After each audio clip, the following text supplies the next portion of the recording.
बिस्मिल्लाहिर्रहमानिर्रहीम। कमरे में धीमी सी रोशनी फैली थी, जैसे किसी ने तारीकी पर हल्का सा पर्दा डाल दिया हो। दीवारों पर लगे भारी सुनहरे पर्दे हल्की सी हवा के झोंकों से ऐसे हिलकोले ले रहे थे जैसे खामोशी में कोई खुफिया सरगोशी कर रहे हों। फिजा में संदल और गुलाब की खुशबू ने पूरे माहौल को एक पुरस्कार और बोझल सा रंग दे रखा था। मैं जोया उस वक्त एक नाजुक सफेद जोड़े में मलबूस थी, जिस पर गहरे सुनहरे काम का दुपट्टा संभाले दुल्हन बनी अपने शौहर के बिस्तर पर बैठी थी। इस भारी जोड़े के नीचे मेरा वजूद कांप रहा था। ये कोई ख्वाबों की ताबीर नहीं थी, ये एक ऐसी हकीकत थी जिसका बोझ मेरे नाजुक कंधों पर किसी पहाड़ की तरह आन पड़ा था। मेरे दिल के अंदर खौफ का एक भारी तूफान बरपा था। एक झुंझलाहट, एक बेबसी और एक शदीद नाइंसाफी का एहसास मेरी रग रग में दौड़ रहा था। आंखों के कोनों में ठहरे आंसू इस बात का सबूत थे कि ये निकाह मेरी मर्जी के खिलाफ हुआ था। गुर्बत, मजबूरी और दुनियावी दबाव का कसर बेमकसद मेरे सर पर खड़ा था। मेरे अब्बा की वफात के बाद माँ ने जैसे तैसे मुझे पाला था, मगर उनके जाने के बाद मेरी दादी ने मेरा बोझ उठाने से इनकार कर दिया था। खानदान की इज्जत बचाने के नाम पर मुझे उस अमीर खानदान की खिदमत में दे दिया गया था, जहां मुझे ऐसे शख्स के साथ बांध दिया गया जिसे ये दुनिया और खानदान के लोग जहनी माजूर या पागल कहकर पुकारते थे। एक मुकम्मल ख्वाब देखने वाली लड़की की शादी एक ऐसे शख्स से जिसका अपना शऊर उसके साथ ना हो। मैंने अपने आंसुओं को जबरन रोकने की कोशिश की, मगर नाकाम रही। मेरे सारे ख्वाब, सारी उम्मीदें उस कमरे की मध्यम रोशनी में दम तोड़ती महसूस हो रही थी। मैं अपनी माँ के आखिरी अल्फाज याद कर रही थी, जिन्होंने मुझे एक पुरतायुश कैद खाने में महफूज करने की कोशिश की थी। जोया, बड़ी हवेली की दीवारें हमेशा तुम्हारी हिफाजत करेंगी, चाहे वो तुम्हें किसी भी रिश्ते में बांध दे। वो हवेली तो मजबूत थी, मगर रिश्ते की बुनियाद खौफ और मजबूरी पर खड़ी थी। हर गुजरता लम्हा मेरे दिल की धड़कन को गैर मामूली तौर पर तेज कर रहा था। मैं सन्नाटे में लिपटी हुई सोचों के एक गहरे भंवर में फंसी हुई थी। क्या यही मेरी किस्मत थी? क्या मेरा अख्तिताम बस एक पागल के कमरे के जीनत बनने पर होगा? मैंने आंखें मूंद कर अल्लाह से पनाह मांगी। मेरा दिल अभी इन्हीं सवालात के नरगे में था कि दरवाजा एक झटके से खुला, जैसे किसी ने मेरे ख्यालों की दुनिया पर बम फोड़ दिया हो। मैंने खौफजदा होकर अपने हाथों की उंगलियों को भींच लिया। मेरी आंखें फौरी तौर पर दरवाजे की सिमत उठी, जहां रोशनी के हाले में सफेद शेरवानी पहने एक शख्स खड़ा था। वो कोई और नहीं, फहद खानजादा यानी मेरे शौहर थे। उनका सरापा एक अजीब, ना समझ में आने वाला तासुर दे रहा था। शेरवानी के बटन कहीं से खुले थे, कहीं से बंद, जैसे बेतरतीबी और बेपरवाही से पहनी गई हो। उनके बाल बिखरे हुए थे, जैसे बरसों से किसी कंघी का सामना ही ना हुआ हो। उनकी आंखों में बचपना साफ झलक रहा था और चेहरे पर एक मासूमियत का हाला था। वो इस हवेली के मालिक का बेटा था, मगर किसी छोटे गुमशुदा बच्चे की तरह लग रहा था। तुम्हें देखकर खौफ से ज्यादा तरस आ रहा है। मैंने खुद कलामी की। मैंने खुद को समझाया कि ये मेरा शौहर है। मैंने जुर्रत मुज्तमा करने की कोशिश की, मगर मेरा जिस्म मेरा साथ नहीं दे रहा था। वो अचानक बच्चों की तरह खुशी से तालियां बजाते हुए आगे बढ़े। एक भोली भाली, तकरीबन अहमकाना मुस्कुराहट उनके चेहरे पर थी। मेरी दुल्हन, मेरी दुल्हन, वो 2 बार पुकारे। उनकी आवाज में एक ऐसी खुशी थी जो मुझे किसी भी लम्हे टूटती महसूस हुई। मेरे दिल की धड़कन इतनी जोर से बजी जैसे हलक में आ गई हो। मैं खौफजदा होकर कुर्सी के पीछे की तरफ हुई। मेरी सांसें बेतरतीबी की हद को छू रही थी। मैंने फौरन उनके करीब से हटने की कोशिश की। मुझे करीब नहीं आना, मुझे बहुत डर लग रहा है, मैंने बमुश्किल ही जुमला खुद से कहा, ये जानते हुए भी कि मेरी आवाज वहां तक नहीं पहुंचेगी। मैं उस शख्स को ना जानती थी, ना समझती थी, और अब वो शख्स महज 2 से 3 रोज में मेरे जिस्म जान का मालिक बन बैठा था।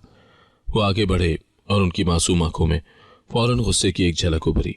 एक झटके में उनका लहजा बदल गया। दुल्हन, पीछे क्यों हुई हो? करीब आओ, मैं तुम्हारा शौहर हूं। उनकी आवाज कमरे में गूंजी तो मेरी रूह तक कांप गई। मुझे लगा मेरा सर चकरा रहा है। वो अब मेरे बहुत करीब आ चुके थे। खौफ ने मेरे चेहरे को जर्द कर दिया था। मैं साकत खड़ी रह गई। मैंने अपने हाथों की मुट्ठियों को सख्ती से बंद कर लिया, जैसे ये मुट्ठियां मुझे हिम्मत दे रही हों। उनकी आंखों में वो बचकाना गुस्सा था जो किसी छोटे बच्चे को अपनी मनपसंद चीज ना मिलने पर आता है। उन्होंने धीरे से मेरा हाथ थामा। उनके हाथ की गिरफ्त बच्चों की तरह नरम थी, मगर अगला लम्हा ऐसा था जिसने मेरे सारे खौफ को एक झटके में झंझोड़ दिया हो। उन्होंने अपना सर झुकाया और बगैर किसी वजाहत के मेरी गोद में रख दिया। दुल्हन, मुझे सुलाओ। उनकी आवाज में मासूमियत थी। एक ऐसा दुख छुपा था जो अल्फाज में बयान नहीं हो सकता था। वो जैसे किसी छोटे बच्चे की तरह थक गए हों, दुनिया के शोर से थक गए हों। मैंने फौरन अपना हाथ नहीं हटाया। मेरे जिस्म में सकत ही नहीं थी। ये क्या कर रहे हैं? मैंने मध्यम आवाज में पूछा, मगर मेरा सवाल फिजा में तहरीर हो गया। मेरे आंसू जो अब तक सिर्फ मेरे गालों पर बह रहे थे, अब मैं उन पर काबू ना रख सकी। मैंने इस अजीब सूरत हाल को समझने की कोशिश की एक तरफ मेरी तबाहशुदा जिंदगी का खौफ, दूसरी तरफ उस बच्चे नुमा शौहर पर आने वाला तरस।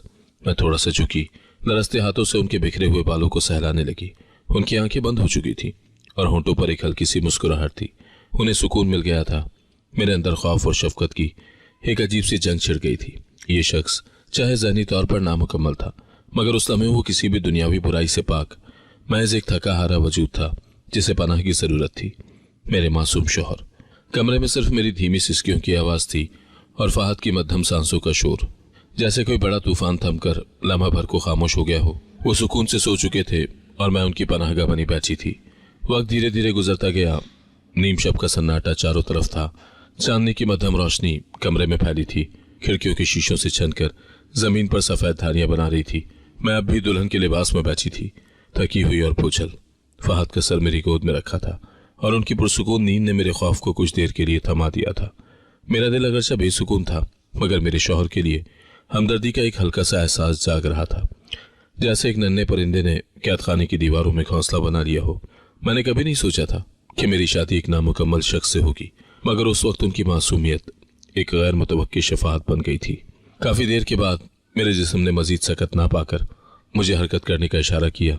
मैंने धीरे से उनका सर अपने हाथों से उठाया और नरमी से तकिए पर रखा। वो गहरी नींद में थे और उन्हें मेरी हरकत का कोई एहसास नहीं हुआ। मैं खामोशी से बिस्तर से उतरी।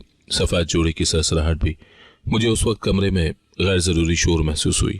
मेरा हलक प्यास से सूख चुका था। मैं उस भारी माहौल से कुछ देर के लिए बाहर निकलना चाहती थी। मैंने दरवाजा निहायत एहतियात से खोला और बाहर कदम रखा। कोठी की खामोश राहदारियां रात के साय में मजीद तवील और पुरहैबत लग रही थी। राहदारी में नस्ब दे हुए कलफानूस बिछे हुए थे। उनका सुनहरा काम तारीकी में भी चमक रहा था।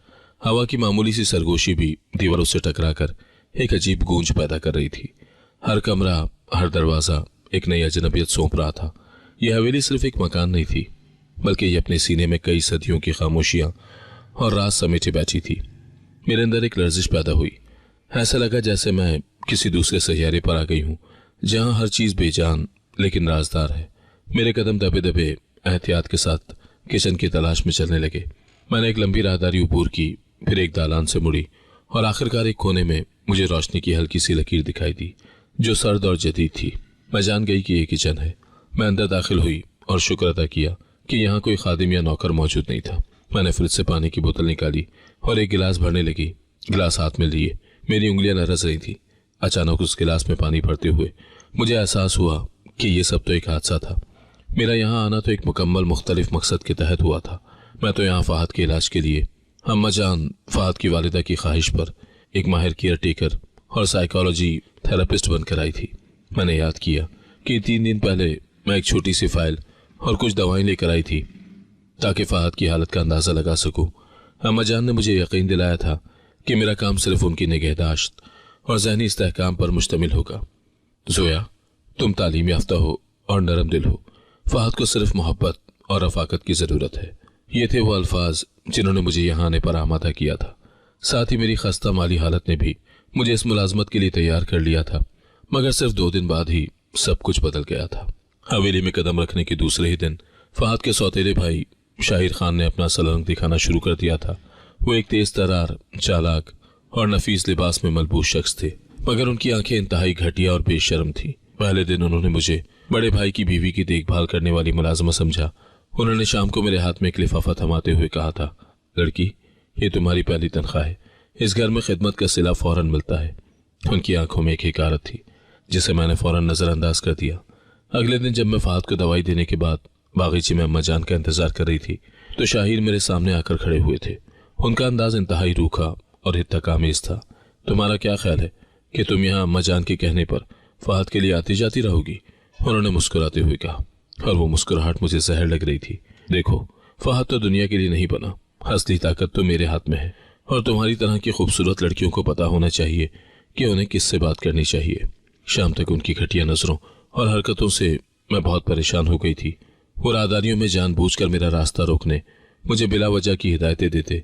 एक बार तो मेरे बाजू पर हाथ भी रख दिया था जब मैं उनकी बात सुनने के लिए झुकी थी। तुम्हारी कीमत लग चुकी है जोया, अब तुम भाग नहीं सकती। उनके इस जुमले ने मुझे शदीद खौफजदा कर दिया था। मैं जान गई थी कि यह आदमी खतरनाक है। और फिर रात को अचानक अम्मा जान ने मुझे बुलाया रोते हुए मुझसे माफ़ी मांगी और कहा कि शाहिर ने सारे मामलात अपने हाथ में ले लिए हैं। उन्होंने एक निकाहनामा मेरे हाथ में थमा दिया था। उन्होंने मुझे मजबूर किया। बेटा, तुम्हारी हिफाजत के लिए मुझे ये रास्ता इख्तियार करना पड़ा। मेरा एहतजाज, मेरी बेबसी सब एक अमीर भाई के गुस्से के सामने दम तोड़ गए।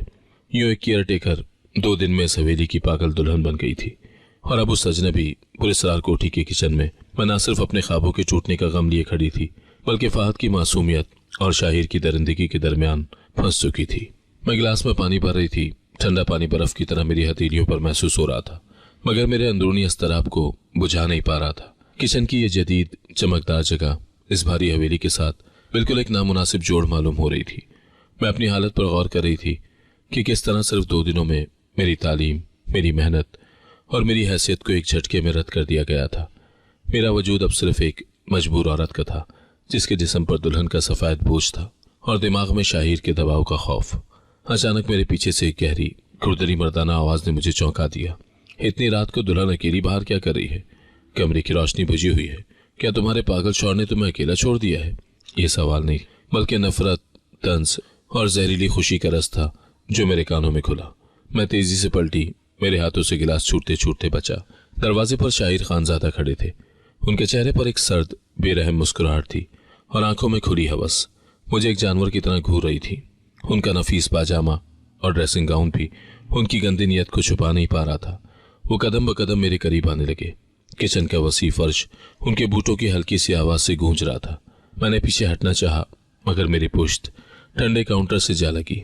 शाहिर ने फौरी तौर पर दोनों हाथ काउंटर पर रखकर मुझे घेर लिया, जैसे मैं कोई कैदी हूं। उसकी सांसों की महक मुझे नागवार गुजरी। रास्ता छोड़ें, मुझे जाना है। मैंने अपने अंदर की सारी हिम्मत और सख्ती अपने लहजे में भर दी। मेरी आवाज में लर्जिश तो थी, मगर मेरी आंखों में हिम्मत की एक गैर मुतजलजल चमक थी। यही वो शख्स था जिसकी वजह से अम्मा जान मजबूर हुई और आज मैं इस जगह, इस रिश्ते में कैद थी। मुझे महसूस हुआ कि उस वक्त पीछे हटने का मतलब हमेशा के लिए हार मान लेना है। जाना? तुम कहाँ जाओगी? शाहिर का लहजा नर्म हुआ, मगर उस नरमी में एक उफरियत छुपा हुआ था। यह हवेली तुम्हारा घर है और अब तुम इस घर के एक हिस्से में कैद हो। हाथ तो सो रहा होगा, उसे तुम्हारी जरूरत नहीं, मुझे है। उसने अपना हाथ बढ़ाकर मेरा चेहरा छूने की कोशिश की। मैंने झटके से अपना चेहरा परे कर लिया। इस इनकार पर शाहिर की हंसी फौरन गुस्से में बदल गई। ये तुम क्या समझती हो?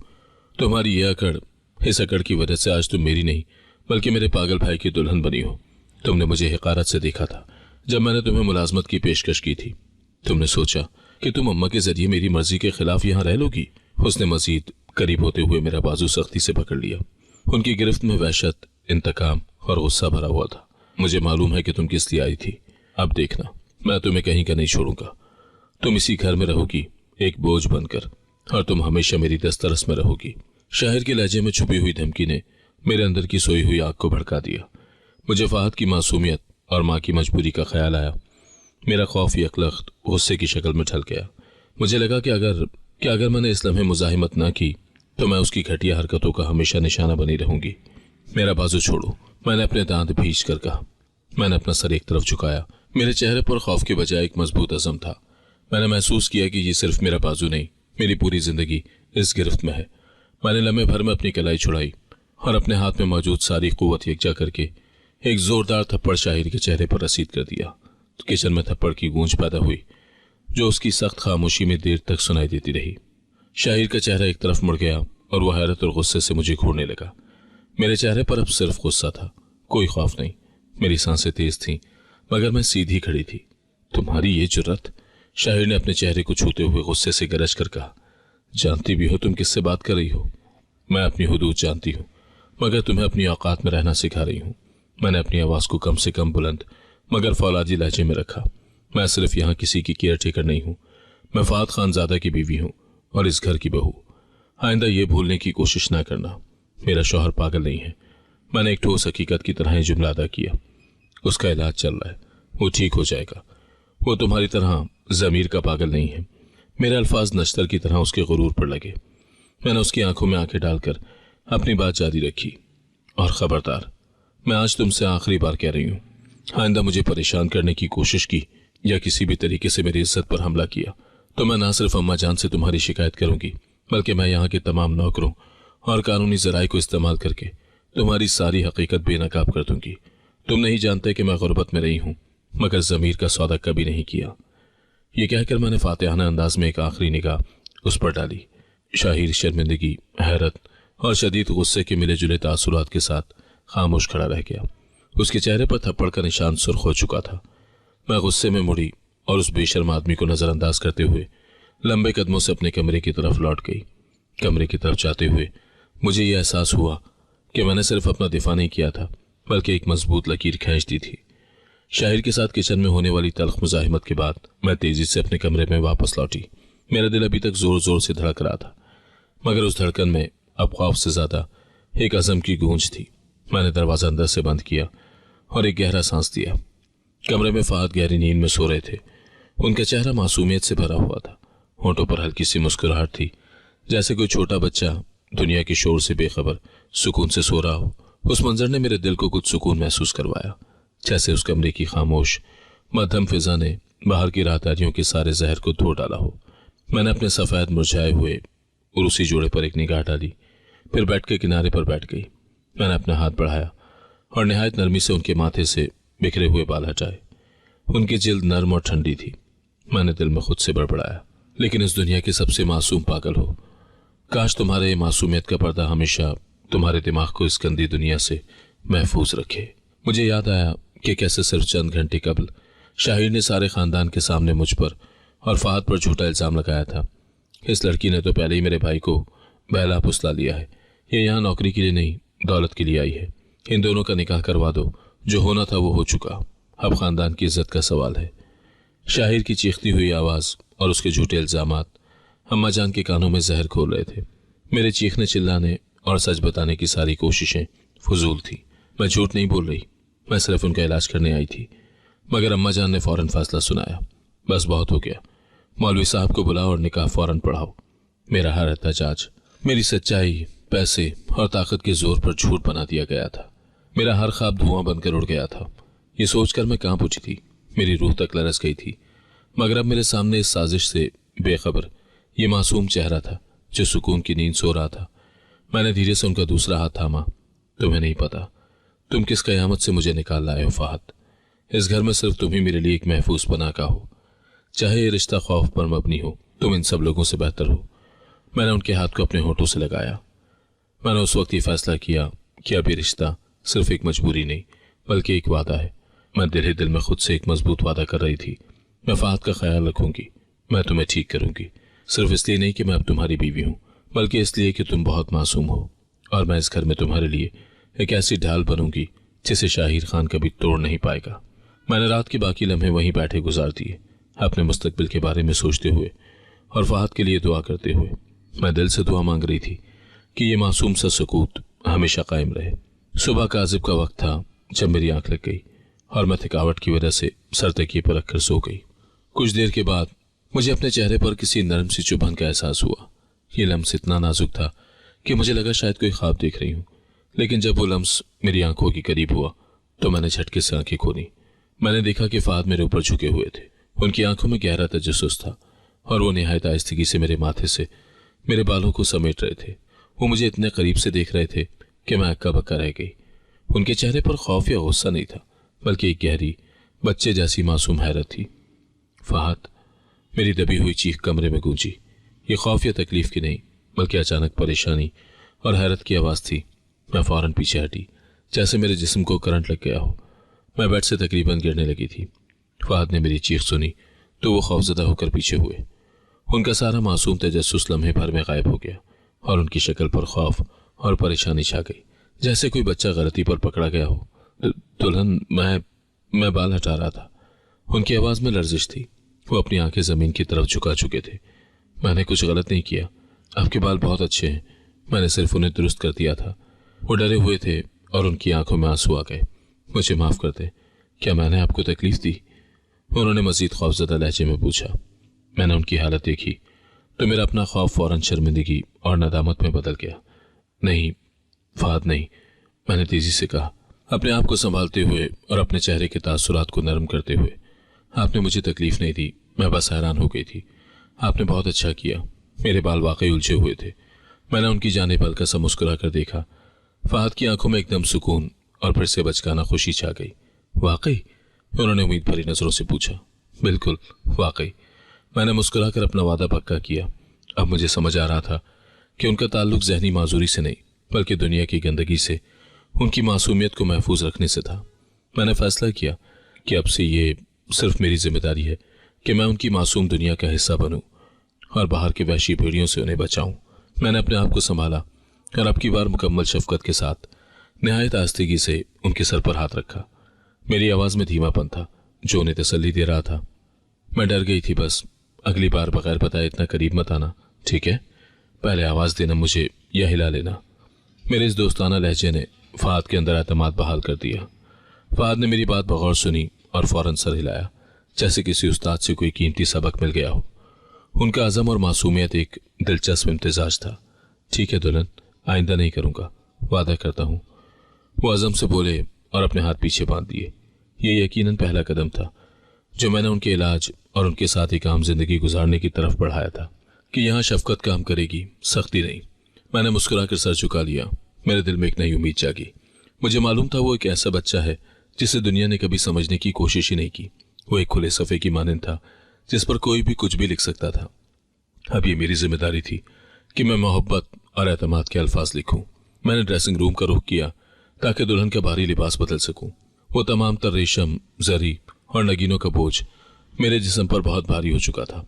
मैंने उसे उतारा और एक सादा आसमानी रंग का सूती सूट पहना। यह लिबास ना सिर्फ हल्का था बल्कि मुझे अपनी आम जिंदगी की याद भी दिला रहा था। मैंने आईने में खुद को देखा। थकावट और एक रात के खौफ ने मेरे चेहरे को थोड़ा मध्यम कर दिया था, मगर मेरी आंखों में अब एक नई चमक, एक नई जंग लड़ने का इरादा था। जैसे ही मैं कमरे से बाहर आई तो ठिठक कर रुक गई। सामने फहद खड़े थे। ये वही फहद थे मगर मुकम्मल तौर पर बदले हुए।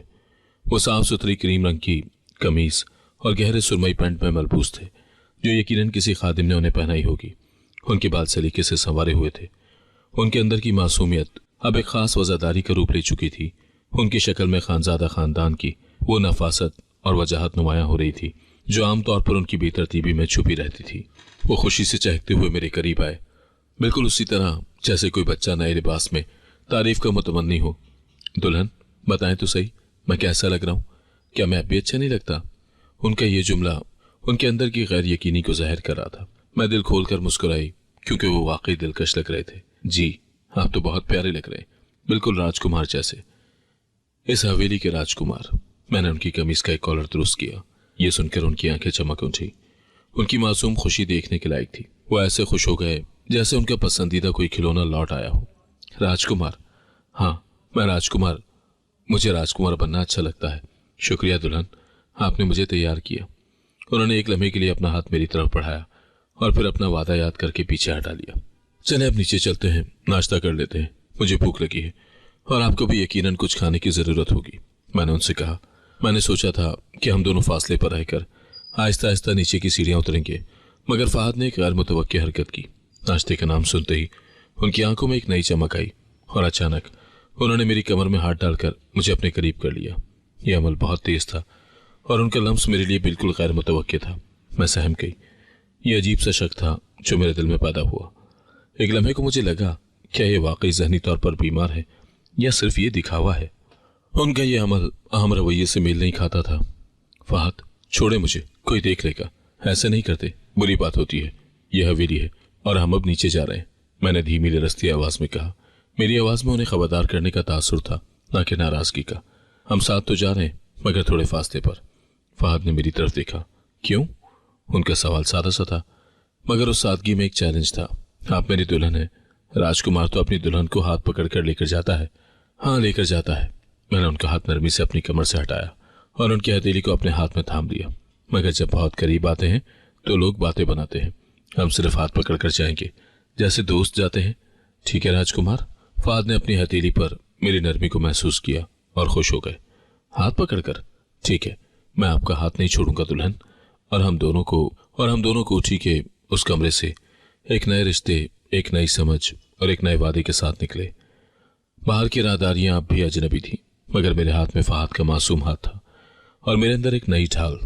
मैंने फहद को निहायत मोहब्बत और नरमी से समझाया था कि बाहर के लोगों के सामने इतना करीब नहीं आते, मगर मेरी नसीहत पर उन्होंने कोई ध्यान ही नहीं दिया।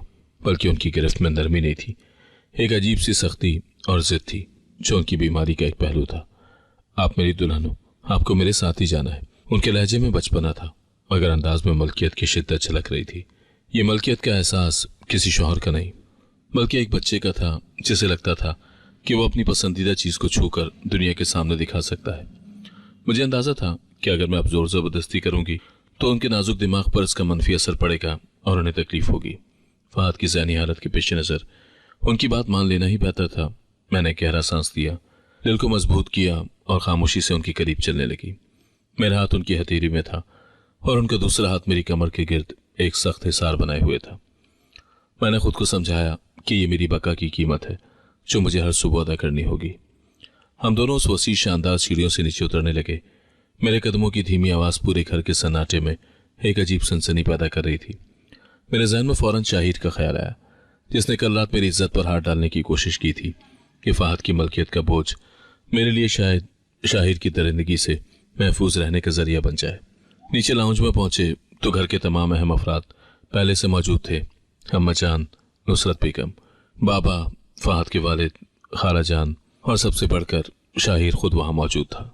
वो सब नाश्ते से पहले की रस्मी गुफ्तगू में मसरूफ थे, मगर जैसे ही हमारी मौजूदगी का एहसास हुआ सबकी नजरें एकदम मुझ पर टिक गई। मेरे दिल की धड़कन एक लम्हे के लिए रुक गई। वो घूरती हुई निगाहें मेरे लिए किसी तलवार की धार से कम नहीं थी। उन नजरों में फैसले, हिकारत, तजस्सुस और शायद हसद भी था। मैं थोड़ा घबरा गई। मेरी आंखों ने फौरन शाहिर को तलाश किया जो साइड सोफे पर बैठा हुआ था। उसकी आंखों में एक शदीद गुस्सा था जो कल रात के थप्पड़ की याद दिला रहा था, मगर वो मुकम्मल तौर पर खामोश था। उसकी खामोशी उसकी आइंदा साजिशों की अलामत थी। इससे पहले कि कोई कुछ कह पाता, फहद ने मेरा हाथ थामकर मुझे सीधा अम्मा जान के करीब बिठा दिया। ये एक हिफाजती इक़दाम था जो उसने बगैर किसी शऊरी नियत के किया था। बीजान, देखें दुल्हन कितनी प्यारी लग रही है, वो खुशी से चहकते हुए बोले। फहद की ये मासूम हरकत एक तरह से सबको बताना था कि मैं अब उसकी मलकियत हूँ। अम्मा जान, नुसरत बेगम ने नजरें उठाकर देखा। उनके चेहरे पर एक अजीब सा मलाल था, जैसे वो अपनी किसी मजबूरी का दुख झेल रही हूँ। उन्होंने धीरे से मुस्कुरा दिया, मगर उस मुस्कुराहट में सुकून कम और मजबूरी ज्यादा थी। अल्लाह तुम दोनों का नसीब अच्छा करे, खुदा तुम्हें इस रिश्ते की आजमाइश से सुरखरू करे जोया। उनके अल्फाज में एक दुआ और एक गहरा बोझ शामिल था। खाला जान, जो एक कोने में बैठी अखबार पढ़ रही थी, उन्होंने अखबार को एक झटके से फोल्ड किया और उनका चेहरा सख्त हो गया। वो नहीं चाहती थी कि ये पागलों का रिश्ता इतनी आसानी से माशरे में कबूल हो जाए। नाश्ते का वक्त हुआ तो हम सब डाइनिंग हॉल में आ गए। ये एक और इम्तहानगाह थी। 10 सीटों वाली लंबी मेज पर सिर्फ 5 अफराद बैठे थे, मगर माहौल भारी था। शाहिर की नजरें मुसलसल मुझ पर मरकूज थीं। वो ऐसे देख रहा था जैसे किसी भी लम्हे मेरी छोटी सी गलती का इंतजार कर रहा हो। बाबा यानी फहद के वालिद एक शरीफ और खामोश तबा इंसान थे। उन्होंने प्यार से फहद को खाने को कहा। फहद बेटा, आज तुम्हारी दुल्हन आई है, अच्छे से नाश्ता करो। बाबा की बात सुनकर फहद का बचपना फिर ऊद कर आया। उन्होंने मेज पर जोर से हाथ मारा और जिद की, मगर मुझे दुल्हन के हाथ से नाश्ता करना है, वो आज मुझे अपने हाथ से खिलाएगी। फहद का यह मुतालबा सुनकर माहौल में एक अजीब सी खामोशी छा गई। मैं घबरा कर पीछे हटी। शर्मिंदगी से मेरा चेहरा सुर्ख हो गया। नहीं, मैं कैसे? फहद आप खुद खा सकते हैं, मैंने धीमी आवाज में इनकार करना चाहा। मैं नहीं चाहती थी कि उन सब लोगों के सामने मेरा तमाशा बने। अरे करवाओ इसे नाश्ता, शौहर है तुम्हारा, शर्माना कैसा? अम्मा जान ने एकदम सख्त लहजे में कहा। उनके अल्फाज में कोई नरमी नहीं थी, बल्कि एक हुक्म था जिसे टालना नामुमकिन था। वो मुझे खानदान के सामने एक मुकम्मल फर्माबरदार दुल्हन के तौर पर पेश कर रही थी, शायद ये दिखाने के लिए कि ये निकाह एक आम शादी की तरह है। उनके हुक्म ने मेरी सारी मुजाहिमत तोड़ दी। खाला जान ने नागावाली से नजरें चुराई और अपने कप की तरफ देखने लगी। खोया ये मंजर उनकी नजरों के लायक नहीं था। शाहिर के चेहरे पर एक करख्त फतामंदी की मुस्कुराहट उभरी। वो मुझे रुस्वा होते देखकर खुश हो रहा था। मैंने बीजान के हुक्म के आगे सर झुकाया और हिचकिचाते हुए पराठे का एक छोटा सा लुकमा बनाया। मेरे हाथ लरस रहे थे, मगर मैंने अपने चेहरे पर एक बेतासुर पर्दा डाल दिया। मैंने वो लुकमा आहिस्ता से उनके मुंह की तरफ बढ़ाया। फहद ने बड़ी खुशी से वो लुकमा खाया, जैसे उन्होंने जिंदगी की सबसे बड़ी नेमत पाली हो। दुल्हन, ये पराठा बहुत अच्छा लग रहा है, आपके हाथों से तो सब कुछ मीठा लगता है। वो बच्चों की तरह खुश होकर तालियां बजाने लगे। उनकी आंखों में एक ऐसी चमक थी जो किसी भी कीमत पर खरीदी नहीं जा सकती थी। मैंने अम्मा जान की तरफ देखा। वो हल्का सा सर हिलाकर मुझे मुसलसल करने का इशारा दे रही थी। मैंने खामोशी से लुकमे बनाने शुरू कर दिए और उन्हें खिलाने लगी। ये सब एक ड्रामा था, एक ऐसा ड्रामा जिसकी हिदायत अम्मा जान कर रही थी और शाहिर खामोश तमाशाई बना मेरी रुसवाई का जश्न मना रहा था। मगर मेरे दिल में एक सुकून था कि इन सब के बावजूद मैंने शाहिर की दरिंदगी से अपने आप को महफूज कर लिया था। अब ये जिंदगी फहद की मासूम मलकियत थी। रात गहरी हो चुकी थी। हवेली की बुलंद दीवारों पर चौदहवीं का चांद अपने जोबन पर था। उसकी दूधिया रोशनी पूरे लॉन को चांदी के फर्श में बदल चुकी थी। अंदर के शोर और दिन भर के तल्ख वाकयात, खासतौर पर नाश्ते की मेज पर होने वाली जिल्लत ने मेरे दिल को बेचैन कर दिया था। मैं अपना दुपट्टा संभालती ठंडी ओस में भीगी तन्हा लॉन में खड़ी चांद को तक रही थी। मैंने अपने दुख, अपनी थकन और अपने टूटे हुए ख्वाबों का बोझ उस खामोश रात में सौंप देना चाहा। मेरा दिल खुद से कह रहा था कि अगर आज भी ये खौफ खत्म न हुआ तो मैं कभी सुकून से नहीं रह सकूंगी। मैं अभी गहरे ख्यालात में गुम थी कि मेरे कानों में एक जहरीली आशना आवाज गूंजी। क्या बात है? चांद को देखकर क्या तुम्हें अपनी किस्मत पर हंसी आती है, या इस बात पर हंस रही हो कि तुम्हारी खूबसूरती एक पागल के कमरे में कैद हो गई है? शाहिर की जहरीली आवाज ने मेरे सुकून पर वार किया। वो बिल्कुल मेरे पीछे आ खड़ा हुआ था। उसकी आमद इतनी खामोश थी कि मुझे एहसास तक न हुआ। मैं तेजी से पलटी। शाहिर मेरे करीब ही खड़ा था। उसका सारा वजूद एक नागवार साया लग रहा था। उसकी आंखों में खबासत साफ झलक रही थी और उसकी मुस्कुराहट सर्द और घिनौनी थी। क्या काम है तुम्हें यहाँ? ये मेरा जाती वक्त है, मैंने सख्त लहजे में पूछा, मगर मेरी आवाज में वो धड़कन पनाह थी जो खौफ और गुस्से के मिले जुले एहसास से पैदा हुई थी। मैंने फौरन फासला कायम करने की कोशिश की, मगर उसने आगे बढ़कर मेरा रास्ता रोका। काम? तुम्हारे पास कोई काम नहीं और मेरे पास बहुत काम है, वो हवस भरे अंदाज में बोला। अफसोस जोया, तुम्हारी जहानत, तुम्हारी खूबसूरती और तुम्हारा नाजुकपन एक पागल के हिस्से में चली गई। जिस दिन से मैंने तुम्हें इस हवेली में देखा है मेरी रातों की नींद उड़ी हुई है। उसने एक और कदम आगे बढ़ाया जिससे मेरी सांसें थम गई। देखो, अभी भी वक्त है, सोच लो, मैं तुम्हें यह सब नहीं करने दूंगा। उसने अपना हाथ जेब में डाला और एक चमकदार लिफाफा निकालकर मेरे सामने लहराया। आज की रात मेरे साथ गुजारो खामोशी से, और मैं तुम्हें इस पागल से कल सुबह ही तलाक दिलवा दूंगा। ये रहा तुम्हारा इनाम और वादा, तुम आजाद हो जाओगी और मैं तुम्हें वो मकाम दूंगा जो तुम डिजर्व करती हो। उसकी बात सुनकर मेरे पूरे जिस्म में एक शदीद गुस्से की लहर दौड़ गई। मुझे लगा जैसे मेरे कानों में खून उतर आया हो। ये शख्स मेरे सब्र का इम्तहान ले रहा था, ये मेरी इज्जत की कीमत लगा रहा था। ये वही शख्स था जिसने मेरी सच्चाई को झूठ बनाकर मुझे यहाँ कैद किया था और अब ये मुझे खरीदने चला आया था। तुम्हारी इतनी जुर्रत! मैं खुद को जब्त से निकालते हुए उसकी तरफ लपकी और एक सेकंड का भी इंतजार किए बगैर उसे जोर से धक्का दिया। बाज आ जाओ अपनी घटिया सोच से, मैं तुम्हारे किसी सौदे का हिस्सा नहीं हूं। मेरा शौहर जैसा भी है, मैं तुम्हारी इस गंदी दौलत से 1000 गुना बेहतर हूं। मुझे तलाक या तुम्हारी आजादी नहीं चाहिए, मुझे सिर्फ तुमसे दूरी चाहिए। शाहिद लड़खड़ा कर पीछे हटा। उसका चेहरा गुस्से और हैरत से बिगड़ गया। लिफाफा जमीन पर गिर गया। वो मेरी तरफ देखकर जोर से चीखा, तुम्हें मालूम है तुम्हारा अंजाम क्या होगा? ये जो तुम बार बार मुझ पर हाथ उठाने की जरूरत कर रही हो, लड़की, तुम्हारी ये अकड़ ज्यादा दिन नहीं चलेगी। मैं तुम्हें ऐसी मौत मारूंगा कि तुम्हें सांस भी ना आए। तुम्हारे बारे में किसी को खबर तक ना होगी कि तुम कहाँ गई। उसकी आंखों में एक वहशी चमक थी और उसकी आवाज में कातिलाना गुस्सा। उस समय मेरे अंदर खौफ की परछाइयां उभरने लगी। उसकी धमकी महज एक खाली अल्फाज का मजमुआ नहीं थी, बल्कि ये उसकी ताकत और बेरहमी का वाज़ेह सबूत था। मुझे लगा मैं वाकई अकेली हूं और ये हवेली इस वक्त मेरा कब्रिस्तान बन सकती है। मेरा दिल तेजी से धड़का और मैंने पीछे हटते हुए अपनी आंखें बंद कर ली। तभी अचानक किसी ने पीछे से शाहिर के कंधे पर बहुत नरमी से हाथ रखा। ये लम्स इतना मासूम और गैर मुतवक्के था कि शाहिर एकदम सख्ते में आ गया। वो गुस्से में मुड़े ये देखने के लिए कि कौन उसके गुस्से में मुदाखलत कर रहा है। उन्होंने देखा फहद खड़े थे। वही मासूम चेहरा, आंखों में सादगी और भोरी भारी हैरत।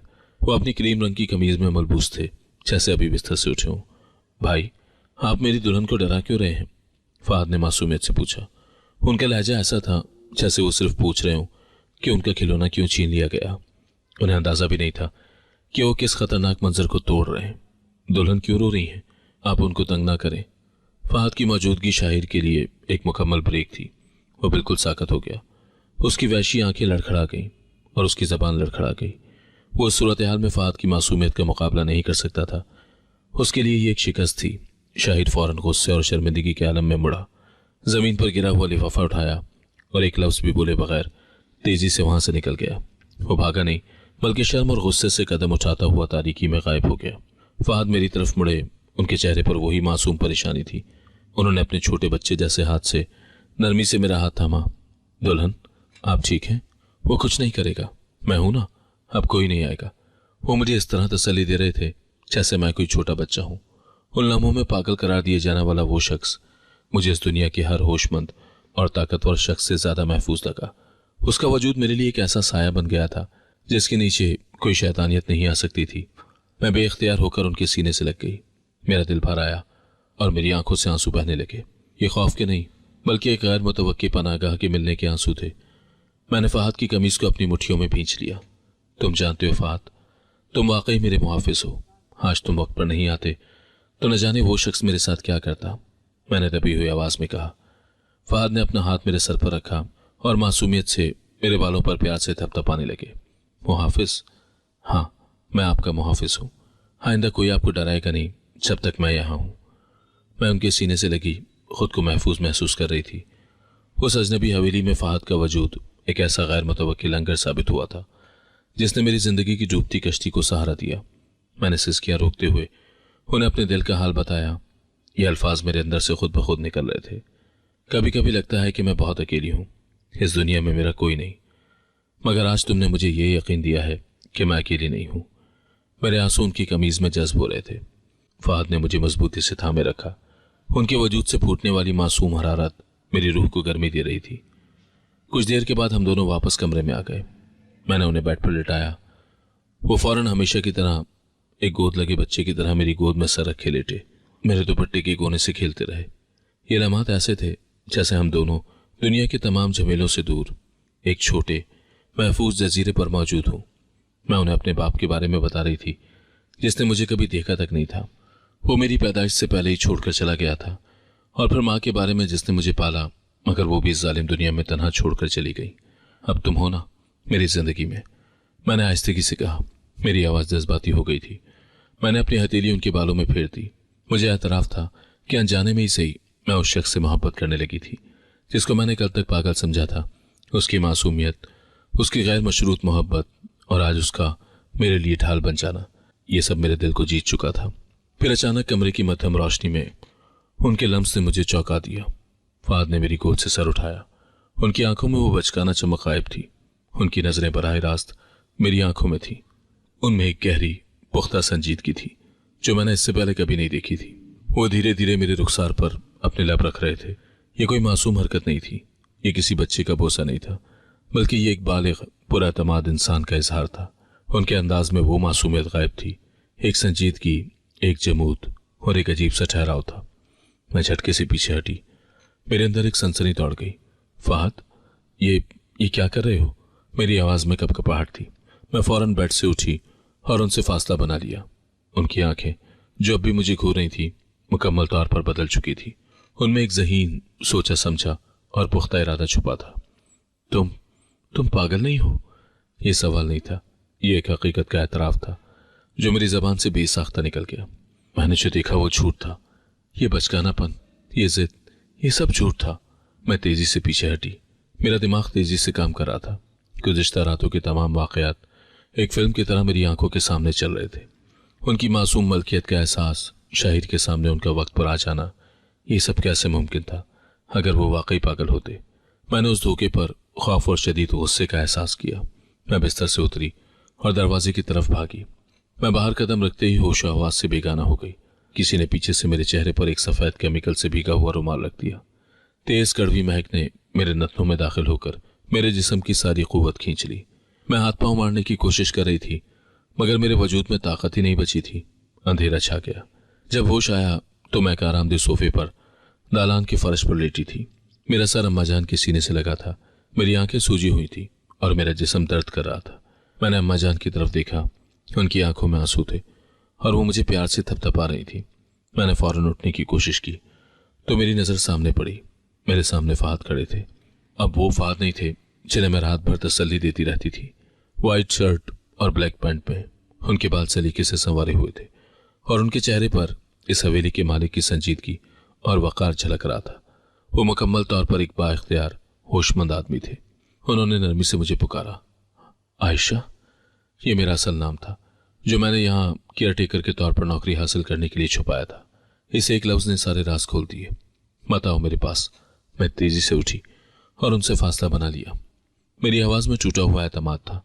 तुमने झूठ बोला, तुमने मुझे डराया, तुमने मुझे उस झूठ में कैद कर दिया। तुम वो शख्स नहीं रहे जिस पर मैं एतबार कर सकूं। मैं तुम्हारी पागल दुल्हन नहीं हूं, मैंने रुंधी हुई आवाज में कहा। फहद ने अपना सर झुकाया, फिर गहरा सांस लिया और मजबूत लहजे में बोले, हाँ मैंने झूठ बोला, मगर सिर्फ तुमसे नहीं, मैंने सबसे झूठ बोला, अपने पूरे खानदान से, पूरी दुनिया से। उन्होंने सबके सामने राज खोला कि कारोबार के दुश्मनों को पकड़ने के लिए उन्होंने बाबा के साथ मिलकर ये चाल चली थी। ये सब एक मंसूबा था। शाहिर हमारा ही खानदान का गद्दार था। वो दुश्मनों से मिलकर बाप का सारा कारोबार तबाह कर रहा था। हमें शक था कि वो मुझे हटाने की कोशिश करेगा ताकि वो सारा इख्तियार अपने हाथ में ले ले। इसीलिए हमने पागल होने का दिखावा किया ताकि वो बेखौफ होकर अपनी चालें चलता रहे और हम उसे रंगे हाथों पकड़ सके। यह अदाकारी कुछ दिन की थी, मगर तुम्हारी आमद ने उस वक्त सारा मंसूबा बदल दिया। जब शाहिर ने तुम्हें मेरे साथ निकाह पर मजबूर किया तो बाबा ने सोचा कि ये तुम्हें बचाने का वाहिद रास्ता है। ये दिखावा महीनों और फिर बरसों में बदल गया। मेरी आंखों से आंसू टपक पड़े। ये सब इतने अरसे से चल रहा था और तुमने सब कुछ खुद पर सह लिया। इस हवेली के हर कोने में तुम्हारी तौहीन होती रही और तुम खामोश रहे, मैंने सिसकते हुए कहा। फहद मेरे करीब आए और इस बार उनकी संजीदा आंखों में एक शदीद मोहब्बत थी। मैंने सब कुछ इसलिए बर्दाश्त किया क्योंकि ये सिर्फ मेरे कारोबार का सवाल नहीं था। ये मेरी माँ की इज्जत, मेरे बाबा की जान, अब तुम्हारी जिंदगी का सवाल था। तुम मेरी जिंदगी हो आयशा। उनकी आंखों में छुपा हुआ सच और कुर्बानी का एहसास मेरे सारे गुस्से पर गालिब आ गया। अगले ही लम्हे में झुककर उनके सीने से लग गई। अगर तुमने झूठ बोला भी तो सच की हिफाजत के लिए, एक आला मकसद के लिए, और मैं तुम्हारी इस कुर्बानी को कभी नहीं भूलूंगी। फहद पागल नहीं, एक मुहाफिज थे जो एक बहादुर और होशमंद इंसान निकले, और मैंने एक नए सफर का आगाज किया, एतमाद, मोहब्बत और सच्चाई के संग। ये कहानी एक धोखे से शुरू हुई थी, मगर इसका इख्तिताम एक सच्चे रिश्ते और एक अजीम मकसद पर हुआ था। अगर आपको आज की कहानी पसंद आई है तो वीडियो को जरूर लाइक कीजिएगा और अपने दोस्तों के साथ भी शेयर कीजिएगा। और हाँ, अगर आपने अभी तक हमारा चैनल सब्सक्राइब नहीं किया तो जरूर सब्सक्राइब करें। मिलते हैं कल एक नई और दिलचस्प कहानी के साथ। अल्लाह हाफिज।